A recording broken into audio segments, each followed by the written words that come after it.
Hello குட்டீஸ்! Welcome to our channel. இன்னைக்கு நம்ம எந்த இத பத்தி பார்க்க போறோம்னா, என்ன கதை பார்க்க போறோம் அப்படின்னா, அட்ராஸக்கா கவினும், அதிரடி சிமியும் தாங்க. ஒரு ஊர்ல கவின் ஒரு பயங்கரமான சுட்டி பையன் இருந்தாங்க. அவனுக்கு இந்த மிஸ்ட்ரி மூவிஸ்னா ரொம்பவே பிடிக்கும்.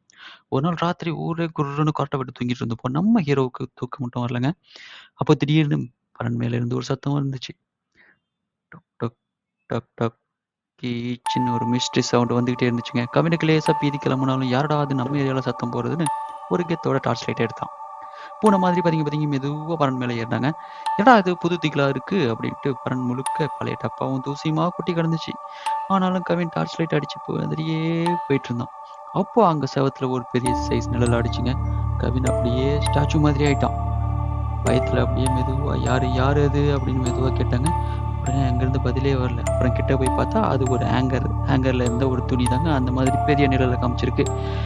அப்பாடான்னு கொஞ்சம் நிம்மதியானாலும் திரும்ப அந்த சவுண்டு நிக்கவே இல்லைங்க. திரும்பவும் அந்த சவுண்டு வர ஆரம்பிச்சிருச்சு. Tick tick tick டிக்ன்னு.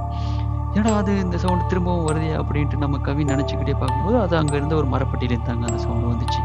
இவன் மெதுவா அந்த மரப்பெட்டி கிட்ட போய் மெதுவா பொட்டிய திறந்தப்போ உள்ள இருந்து 2 கண்கள் பளிச்சுன்னு மின்ன அவன் அம்மா பூதம்ன்னு கத்த ஆரம்பிச்சுட்டாங்க. உடனே பெட்டிக்குள்ள இருந்து வெளிய குதிச்சது யாரு தெரியுமா? நம்ம வீட்டு வாலு பூனை சிம்மி தாங்க அது.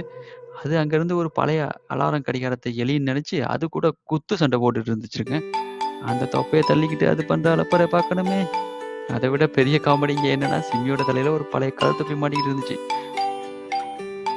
ஓகே கைஸ், இந்த மாதிரி கவினோட கதையை அடிக்கடி நீங்க கேட்கணும், புது புது கதை உங்களுக்கு தெரிஞ்சுக்கணும்னு ஆசைப்பட்டா நம்ம சேனலை சப்ஸ்கிரைப் பண்ணீங்க, அப்படியே லைக் பட்டனையும் push பண்ணி